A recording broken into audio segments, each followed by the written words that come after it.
What does McIlroy's resilience reveal for the rest of us? This week's MoneyCall. Welcome back to MoneyCall, the Athletics weekly sports business cheat sheet. Name drop today: Rory McIlroy, Paige Bueckers, Nico Iamaleva, Elise Devlin, Maxx Crosby, Shedeur, Caitlin Clark, Jordon Hudson, Ken Griffey Jr., Bill Chisholm, and more. Let's go. New coverage to meet the moment. A lot of sports reporting, here at The Athletic and elsewhere, is focused on making sense of the sports world through the quantifiable. Just in the past few days, superlative TV ratings like Rory McIlroy's dramatic Masters Championship, unsurprisingly, leading to the most-watched Masters final round in 7 years. Notable player contracts like Unrivaled paying newly minted WNBA superstar Paige Bueckers more for 1 year than she will earn in the WNBA in 4. Disruptive market dynamics like star college QB Nico Iamaleva's breakup with Tennessee over millions in NIL payments. But our coverage of organizational or individual success stories or failures often hinges on less quantifiable, but no less powerful, details. And some of the most fascinating and instructive sports reporting can offer relevant lessons about what makes for successful leadership and even your own personal development.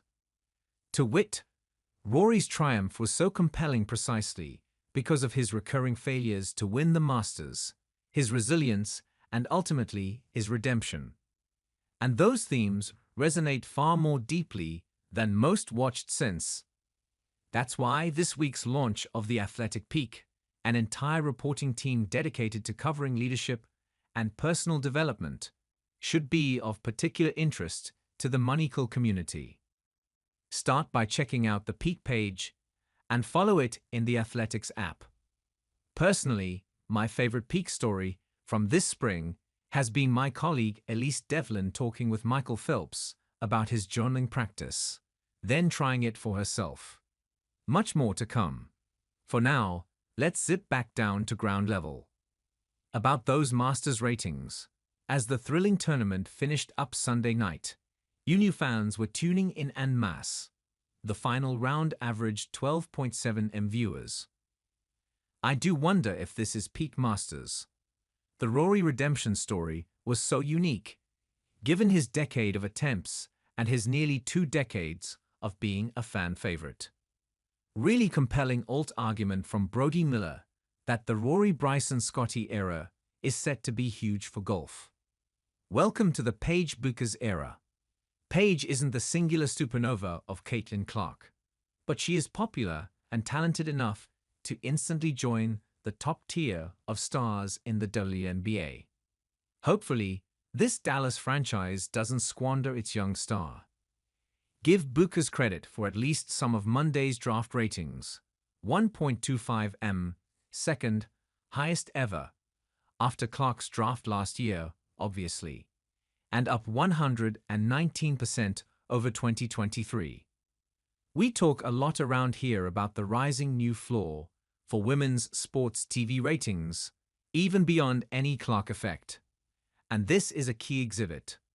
Looming over the WNBA season, including the overlapping dynamic of top college stars like Olivia Miles and Azzi Fudd skipping the W to stay in school for vastly more money, is the pending contract negotiation between the WNBA and its players' union. Everyone agrees the economics of WNBA player salaries are way off.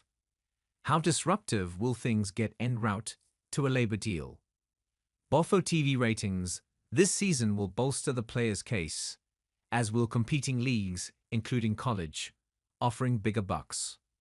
Related, ESPN is going to air Clark's preseason exhibition game in Oa versus the Brazil national team on May 4, per our Andrew Marchand and Ben Pickman. I'll put the over/under on viewers at a bright line 1 million. BTU.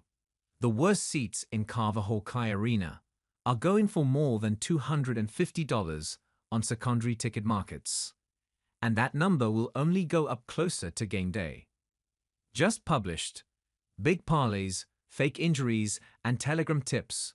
Mike Vorkunov's deep dive into the betting scandal in college and pro sports. Trend watch.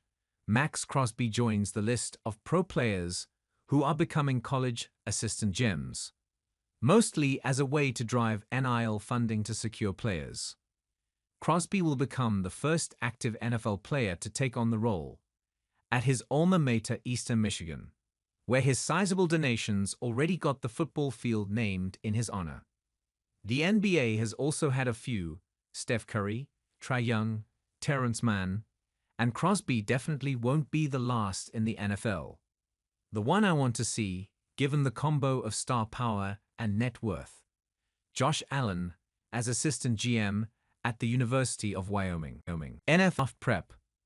Tons more on the business of the draft coming next Wednesday. But for now, enjoy this behind-the-scenes look at what it's like for players to wait to get the phone call that they have been drafted. Other current obsessions. Jordan Hudson's role at UNC. The Savannah Bananas 10-game TV deal with ESPN. The NHL's quirky post-game victory trophies. Ken Griffey Jr. as a credentialed news photographer at the Masters. My colleague and frequent MoneyCall guest, Gabby Herzig, covered the Masters and won the media lottery to play around at Augusta National on Monday. Obvious question: what's it like to play Augusta National the day after Rory's Masters win? In a broader sense, the course just puts you in a mental pretzel. It feels like you're playing golf in a video game. But you're clicking every button on the controller, simultaneously trying to make sure you don't fail epically, but also because you have no idea what else to do. It's pretty hard to describe what it feels like to step up to each tee box, look around and envision the place lined with tens of thousands of patrons, with Tiger Woods and Jack Nicklaus and Arnold Palmer making putts and creating moments on those same greens. It feels like a simulation, an alternate reality. At days. That also makes it really difficult to settle down and focus.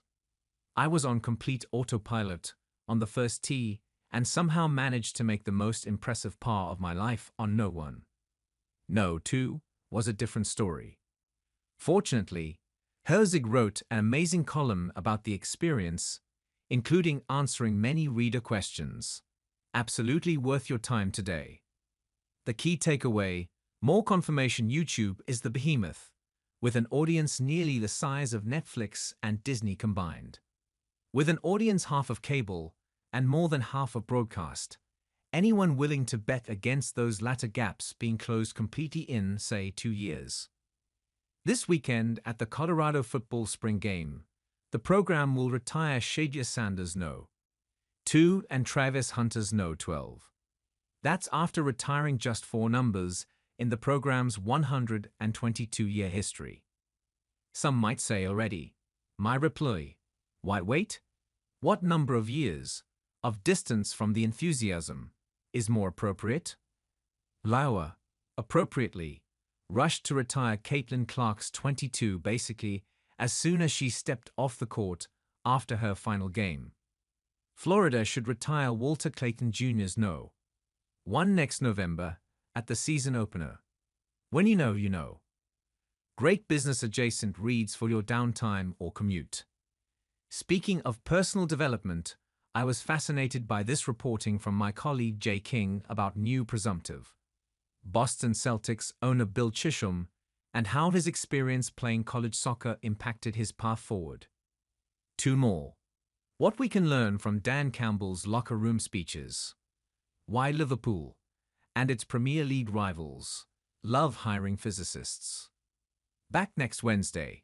This week's challenge: forward MoneyCall to a couple of coworkers or friends with your enthusiastic recommendation to subscribe. And check out The Athletic's other newsletters too.